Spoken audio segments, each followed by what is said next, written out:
right, High Rollers, a real treat for both you and I today. You know, we've had some great women on this show. Kathy Liebert, $6 million plus in live tournament earnings. Barbara Enright, only woman to ever make the main event final table, Hall of Famer.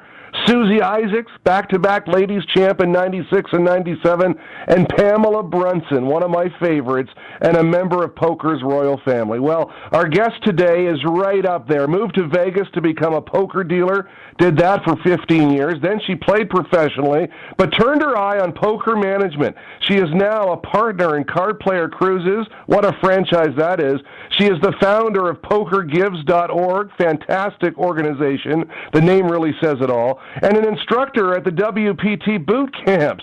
She hosts the Eureka Open, founder of the TD Association, and served as tournament director for the hugely popular PartyPoker.com million events. You get the drift, right? Longtime writer with Card Player and a member of Women's Poker Hall of Fame, a legend in her own right. Jan Fisher, our guest today. Jan, welcome to the show. Thanks for being a high roller. Wow, thanks, Derek. Thank you for that amazing introduction. Wow, my eulogy. Well, you know what? Like I say, I aim to please. I mean, my goodness, where do we start? By the way, Jan, this is a real thrill. You've seen and done a lot. That's why this whole website began. I wanted to talk to the legends of the game. Let's start with the 2013 World Series of Poker, shall we? You're there. Our listeners do not get the chance, a lot of them, to go. Can you give us a sense of the atmosphere at the Rio? I mean, here we are, a third of the way into it. The atmosphere at the Rio is just amazing. It's electric. It's exciting. It's busy. It's crowded. It's noisy. It's bustling. It's all the highs with some of the lows mixed together to make an amazing event. I've only played one live event. I don't know how. I'm sorry. I've only played one tournament event so far, and I'm not sure I'm going to play more tournament events because the cash games are so good. But it's just a sea of poker players. There's these gigantic rooms. The one is called the Amazon Room, and is totally appropriately titled, where there's just hundreds and hundreds of poker tables and people playing, and all you hear are chips and the occasional woo-hoo, and it's for them to arrange and have so many different tournaments going at the same time with different tournament clocks, different tournament chips, different tournament directors, different sections. How they choreograph it all, I don't know. My hat is off to all of them. They're just doing a fantastic job. I love being in Las Vegas this time of the year. It really is everything it should be for the world's premier poker showcase, right? Absolutely, and it just keeps getting better every year. You know, we thought the economy might be the downfall of poker. We thought Black Friday might be the downfall of poker, but the World Series every year just continues to amaze us and break all records and do it bigger and better and add more events. I mean, for crying out loud, they've added a complete new series of tournaments, the Carnival of Poker, right smack dab in the middle of the World Series of Poker, just another set of tournaments within their tournaments at the Rio. So it's just quite amazing. If you haven't been here, you need to come here. Even if you don't play poker, just to see it, you won't believe it. Yeah, there's something for everybody. You know, you mentioned something there, Jan. You've only played one event so far because of the cash games. You know, there's so much emphasis on the bracelet, and today's poker player really is their life dream to win a gold bracelet at the WSOP. But let's talk about Doyle Brunson and Johnny Chan and those guys who for years forego the tournaments to play the cash games because, as you just mentioned, they really are that juicy. Yeah, they're amazing, and it's funny because I know Doyle and Johnny both. In fact, Johnny and I used to deal poker together back in the late '70s. I mean, so I've literally known Johnny through his whole poker career. But everyone has a different ambition, and at my stage of life, a gold bracelet would be nice, but the reality is it's awfully tough to win one, and the cash games are immediate gratification and put money in your pocket. And if that's what you want and makes you happy, or you just don't want to invest your whole life in playing a poker tournament, it's probably the way to go. Who knows how many bracelets some of them might have won had they not played cash and only played tournaments. But the reality is, even back when the fields were much, much smaller, it's very, very difficult to win a tournament. So, they probably were making good financial choices by playing cash. Absolutely. Some say Doyle may have won 30, but all the credit in the world to a guy like Phil Hellmuth, who even back then sort of was ahead of his time and realized the importance that bracelet might be one day. Yeah, absolutely. I mean, he certainly is a great promoter and his own best promoter. I've known Phil for a long time too, and you love him or hate him, you got to give him credit for knowing how to conduct business and how to market himself, how to promote himself. This showing up at the final event in a different type of garb every year. What is that entrance really like? I mean, he gets jeers, but he also gets a lot of laughter. I mean, he's some comic relief, but a lot of players really look up to him and respect the guy. Absolutely. I mean, and it's mostly, the newer players who think it's all pomp and circumstance and wonderful and exciting. As an older, more mature, shall we say, I kind of find it ridiculous and annoying, and actually I have seldom gathered more happiness in my life than the time he wrecked the sports car out in the park. I remember that one. That was classic. I just thought that was pretty funny, but I've never been there when he's made any of these entrances because I don't play the main event, and I'm a very small person, and in a sea of people pushing and shoving, not so much where I want to be. So I know I can see it on the internet later that day and read all about it, and so I've never seen it live, but from what I've read about it, he promotes himself. Look at this, we're talking about him right now.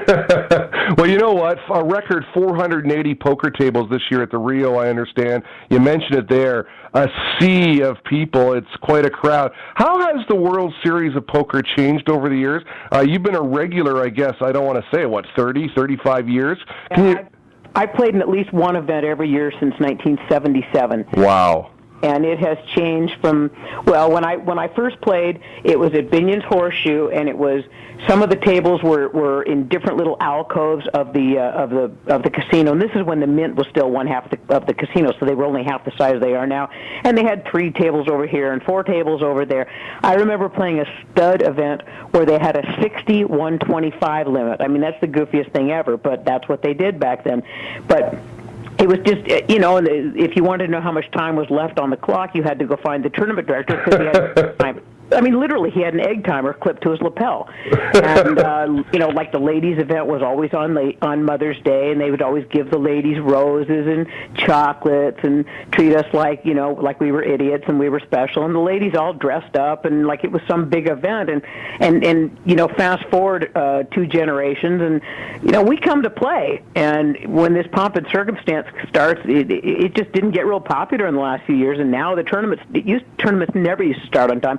Now they all start on time, and the ladies' tournament no exception. It used to be that tournament was notorious for starting late because of all the gifts and all the special treatments they would do for the ladies. Now they play some poker. If you want to have any awards things and stuff, it happens first or it happens during a predetermined break, and it's awesome because the women are beginning to get more respect, as they should. I was reading some statistics earlier last week where while the women are still only about 3% of the fields, they are cashing at about a 9% rate. So, watch out. Here we are, and we're coming after you guys. Well, absolutely. And, we had Susie Isaacs, and she mentioned a Tom McAvoy study, apparently, that indicated for the amount of women, the percentage of women playing in these events, they are doing much, much better than the men. Look at some of the women today. Vanessa Selps, I mean, she's a monster. You got Heel and Bauman, 10th and 11th last year. Vanessa Russo. I mean, women, they do come to play, don't they? Absolutely. I know both of the Vanessas. Actually, Vanessa Selps was in the Omaha game I was waiting for last night. But yeah, I mean, these women will not be intimidated, and it's amazing because they're playing higher limits. I play a fairly high limit Omaha game, and there's always at least one other woman in the game, or if there's 2 or 3 games, there's probably 5 or 6 women among the three games that might be there, which for high limit poker was unheard of even 10 years ago. Certainly 15 or 20 years ago, there might have been one woman who ever played high limit, and that would have been it. So it really is something. But anybody who hasn't been to the World Series of Poker, they just have to go take a look. It's crazy. It's just crazy. I've been in the business forever, and I'm just continually impressed by it. If you'd asked me 20 years ago where I thought poker was going to be in 2013, I would have said, well, the same place it is now. It's just crazy. I mean, would you say 480 tables? It's just, I wouldn't even know how to do a dealer rotation for that table. And I used to be in management, so it's just insane. I mean, look at the Millionaire Maker. That says it all right there. It was a record turnout for a one day starting event. What was it? 5,000-6,000 plus. It's unbelievable. For a non-bracelet event, it was just insane. All right, let's talk about Card Player Cruises. You're a partner. This is quite an operation, isn't it? it is quite an operation. We just celebrated our 20th year in business last year. We do anywhere from 5 to 8 poker cruises a year. I invite your listeners to go to cardplayercruises.com and see what we have coming up.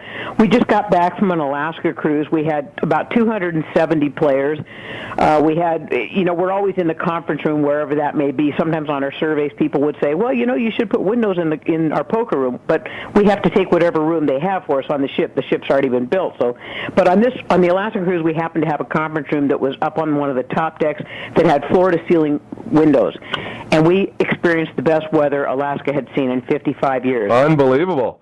We had 12 poker tables going all the time till the late hours of the morning.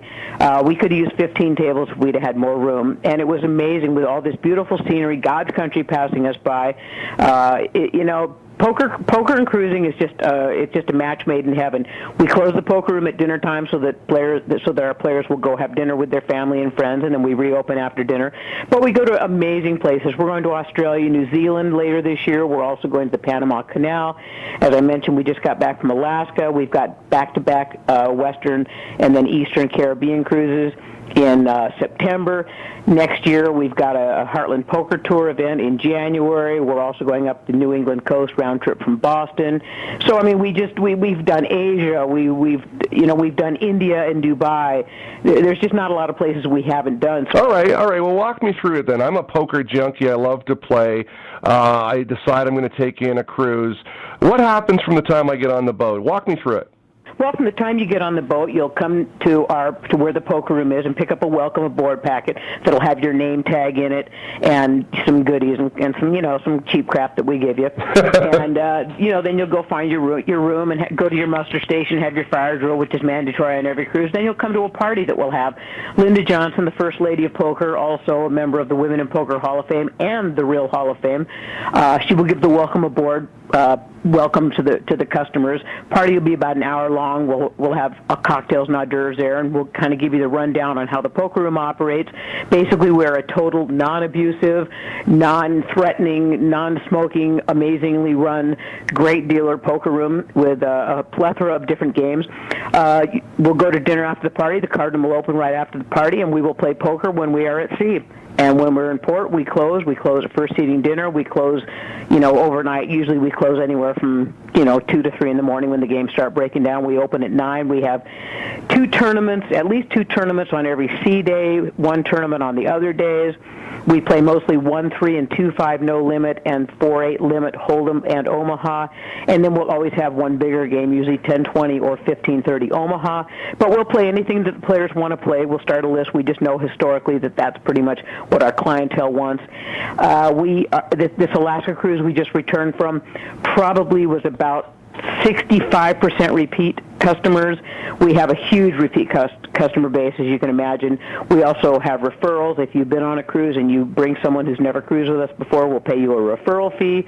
You book enough cruises for first-timers, you can earn a free cruise, or you can give the referral fee to them, whatever you want to do. It's a guaranteed fun time, and I am comfortable saying that because I've never had, other than if you're on the floor with seasickness the entire time, I guarantee you'll have a good time. Anything that you need on the cruise, you're welcome to come and see Linda Johnson or me.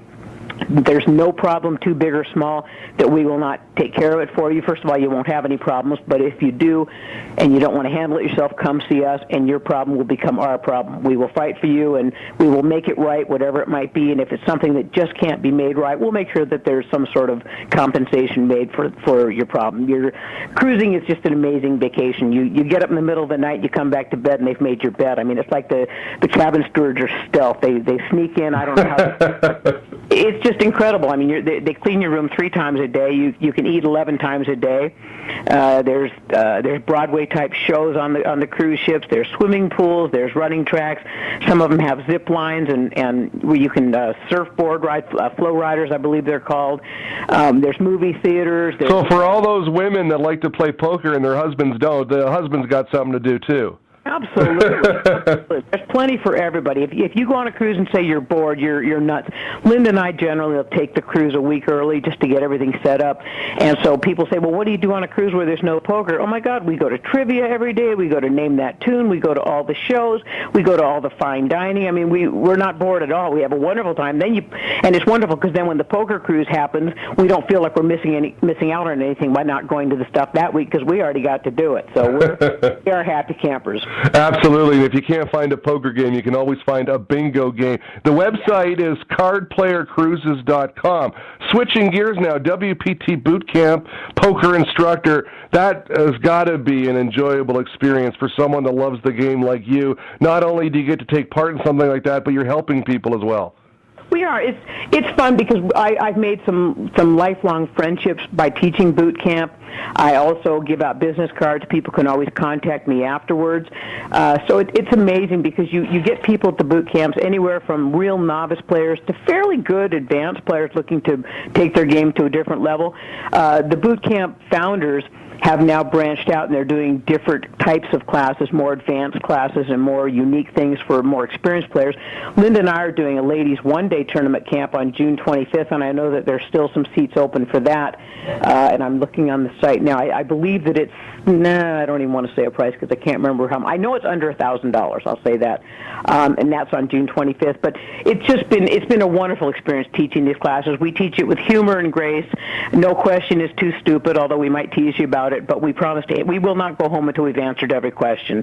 And they're wonderful. The boot camp people are amazingly wonderful people. We've had a wonderful working relationship with them now for probably 8 years. I'm thinking 9 years. It's been a long, long time that both Linda and I have been teaching for them. So highly recommend that if any of your listeners have not checked them out and they're looking to take their game to the next level from whatever level they're at now, WPT Boot Camp might be a real nice fit for them. We are on the line with Jan Fisher of Card Player Cruises, a partner there. She's also a member of the Women's Poker Hall of Fame. I read somewhere, Jan, that you are living your dream of helping people as part of Poker Gives. Wonderful organization. How did that come to be? Oh, well, thank you. Thank you for that nice intro. Lisa Tenner, Mike Sexton, Linda, and I decided that, we've had all very good and blessed lives, and we wanted to find ways to we were already involved in giving it back, but giving back to the society, but we realized that a lot of our friends didn't know how to, and we wanted to find a way to help them, to where people who could only give $5 or $10 or $20 could give it in a meaningful way to have it be appreciated and not feel that they were being outclassed by the big bucks. And we created Poker Gives, where we have some events where maybe half the prize pool will go to Poker Gives. We'll also have, buy a bracelet for $5 or $1 if that's what you can afford, or just put $1 in a kitty. And through raising money that way, we've raised more than $300,000 in the 2 or 3 years that we've been doing this. We have different charities that we donate to each year. Right now, our main charities are the Diabetes Action Foundation, Make-A-Wish, Paralyzed Veterans of America, Special Olympics Nevada, and the Step by Step Foundation. But we rotate those from different ones. They're all 501c3s. We're a 501c3. And we found that we've gotten a lot of emails and comments from people that it's made them feel good to be a part of something where they can give their $5 and you can give your $5, and all of our friends can each give $5. And at the end of the day, we've raised a decent chunk of change where it's a meaningful amount that we can give to somebody, and they were a part of that. So I think it's so important to give back in society, especially if you've had a good life. And if you're not able to give back in monetary value, there are things you can donate. You can give your time. We're busy stuffing bags sometimes for kids. We'll do Easter parties, and you come on down and help us do that, something like that.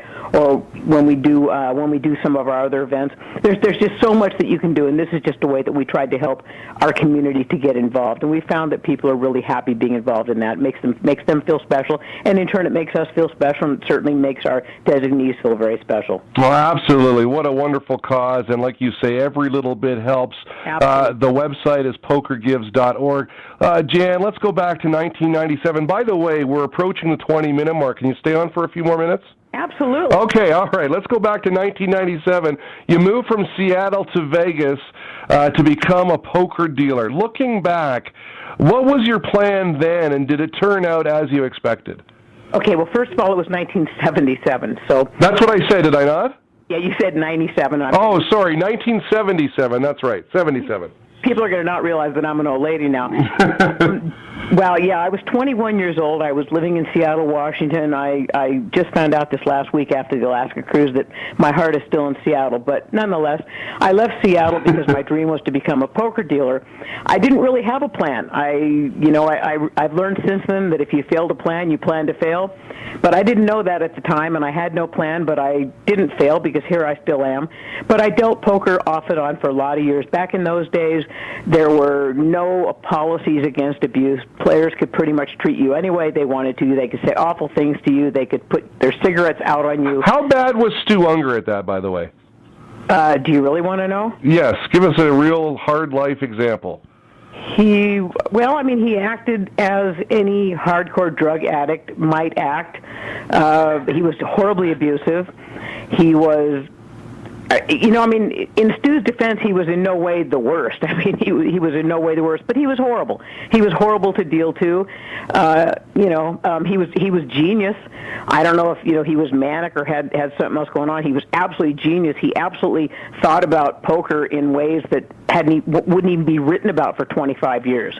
But there was the story about how he would bet on sports, just huge gambles on sports, and he had a suite on the 17th floor of the Dunes, and he'd be watching the game and he'd get pissed off because the other team scored, and he'd take his TV and throw it out the window. Unreal. 17th floor, and he'd call down to maintenance and say, "I need a new TV." They'd bring him up one. Unbelievable. There's no ramifications. There were no rules back then, and it was a war zone.